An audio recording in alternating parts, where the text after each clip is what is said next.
PR agency വേണ്ടെന്നല്ല, ഞാൻ നിങ്ങളെപ്പോലെ ഇതൊന്നും ഉപയോഗിക്കലില്ല എന്നാണ്. PR ഏജൻസിയുമില്ല എനിക്ക് എന്ന് പറഞ്ഞ മനുഷ്യനാണ്. ഇപ്പം പറയുന്നത് PR ഏജൻസി ഉണ്ട് എന്നാണ്. പക്ഷേ ഞങ്ങൾക്കൊക്കെ കിട്ടിയ വിവരം PR ഏജൻസി അദ്ദേഹത്തിനില്ല. ഇത് അദ്ദേഹം തന്നെ പറഞ്ഞതാണ്.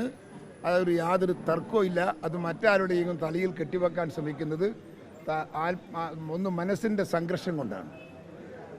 അത് ഏറ്റെടുക്കാനുള്ള തൻ്റെ ഇടമില്ലാത്തതുകൊണ്ടാണ്. ഒരു മുഖ്യമന്ത്രിയെ പോലത്തെ ഒരാൾ മലപ്പുറം ജില്ലയിലെ സാഹചര്യങ്ങളെക്കുറിച്ച് പറയുമ്പം ആ പറയുന്നതിനൊരു ആധികാരികതയുണ്ട്. ആളുകൾ നാളെ വിമർശിക്കുമ്പോൾ അത് മാറ്റി പറയലല്ല ഒരു മുഖ്യമന്ത്രിയുടെ ഉത്തരവാദിത്വം. തൻ്റെ നട്ടെല്ല് വേണം, തൻ്റെ ഇടം വേണം. അതില്ലാത്തൊരു മുഖ്യമന്ത്രിയായിപ്പോയി നമ്മുടെ പിണറായി എന്ന കാര്യത്തിൽ നമുക്ക് ദുഃഖിക്കാം.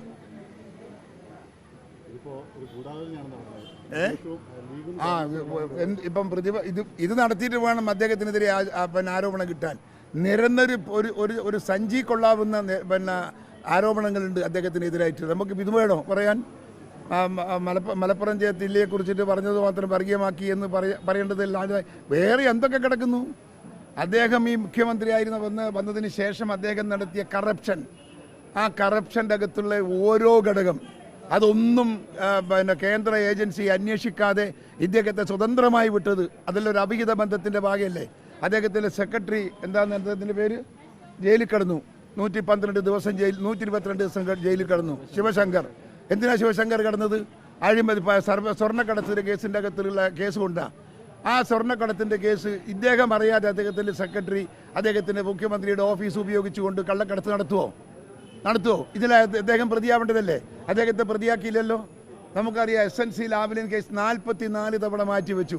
ഒരു തവണ എടുത്താൽ പിണറായി വിജയൻ ജയിലില്ല. അത് എടുക്കുന്നില്ല ഹൈക്കോടതി, സുപ്രീം കോടതി. എന്തുകൊണ്ടാണ് എടുക്കാത്തത്? പിണറായി വിജയൻ പോയി പറഞ്ഞിട്ടല്ല. കേരളത്തിലെ ഇന്ത്യ ഭരിക്കുന്ന BJPയുടെ ഗവൺമെൻറ്റിലെ ഉന്നതരായ മന്ത്രിമാർ നേരിട്ട് ജഡ്ജിമാരെ കണ്ട് സംസാരിച്ചിട്ടാണ് ഇപ്പോൾ കേസ് എടുക്കാണ്ട് ഇങ്ങനെ മാറ്റി പോകുന്നത്. എടുത്താൽ അദ്ദേഹം ആപ്പില, അദ്ദേഹം കൽത്തുറുങ്കിലാണ്.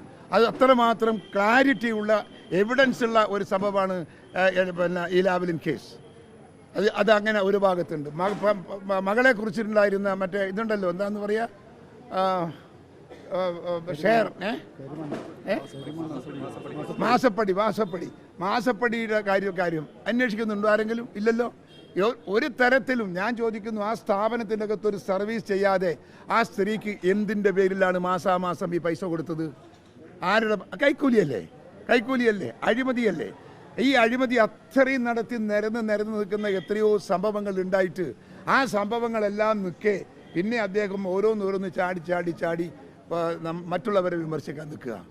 ഇങ്ങനെ ഒരു ആത്മാർത്ഥമായ ഒരു ആത്മാർത്ഥതയില്ലാത്ത, നാടോട് കൂറില്ലാത്ത, സത്യസന്ധതയില്ലാത്ത ഒരു മുഖ്യമന്ത്രി കേരളത്തിൻ്റെ രാഷ്ട്രീയ ചരിത്രത്തിൽ ആദ്യത്തെ മുഖ്യമന്ത്രിയാണ്.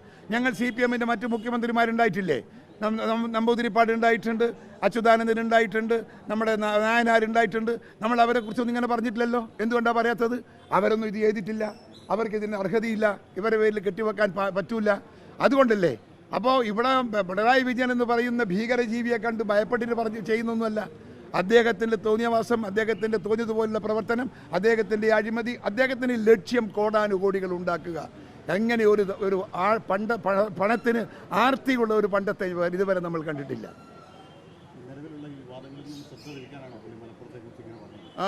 പിന്നെന്താ? ശശീനെ വെച്ചതിനെ കുറിച്ച് എന്താ പറഞ്ഞത്?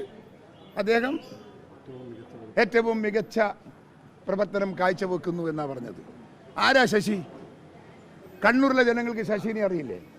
ശശീനെ പാർട്ടി സസ്പെൻഡ് ചെയ്തിട്ടില്ലേ CPM? എന്തിനാ സസ്പെൻഡ് ചെയ്തത്? 2 വീട്ടിൽ കയറി അവിടുത്തെ പെൺകുട്ടികളെ ബലാത്സംഗം ചെയ്യാൻ ശ്രമിച്ചതിന് പരാതി കൊടുത്തിട്ടാണ് അദ്ദേഹത്തെ സസ്പെൻഡ് ചെയ്തത് പാർട്ടിയിൽ നിന്ന്. മാസങ്ങളോളം പിന്നെ പാർട്ടിയിൽ ഉണ്ടായിട്ടില്ല. അദ്ദേഹം വക്കീൽ പണിയെടുത്ത് പോകുമായിരുന്നു തലശ്ശേരിയിൽ.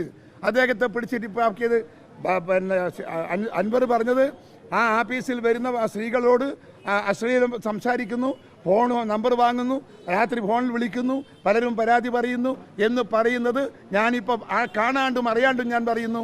അദ്ദേഹത്തിൻ്റെ ചരിത്രം പരിശോധിച്ചാൽ അത് സത്യമാണ് എന്ന് എനിക്ക് 100 തവണ പറയാൻ എനിക്ക് മനസ്സുണ്ട്.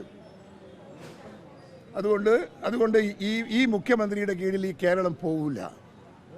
പിന്നെ അദ്ദേഹം ഒരു BJP ആയിട്ടുള്ള ഒരു അഭീത ബന്ധമെന്ന് പറയുന്നത് ഇന്നൊന്നും ഇന്നലെയൊന്നുമല്ല. നിങ്ങൾക്കറിയാലോ 970 ഇവിടെ മത്സരിച്ച കൂത്തുപറമ്പിൽ BJP-യുടെ പിന്തുണ കൊണ്ടല്ലേ മത്സരിച്ചത്.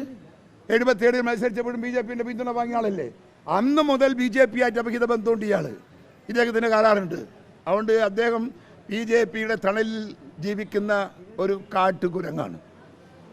അതിനെ തൊടാനും പേടിയാണ്, തൊട്ടില്ലെങ്കിലും പേടിയാണ്.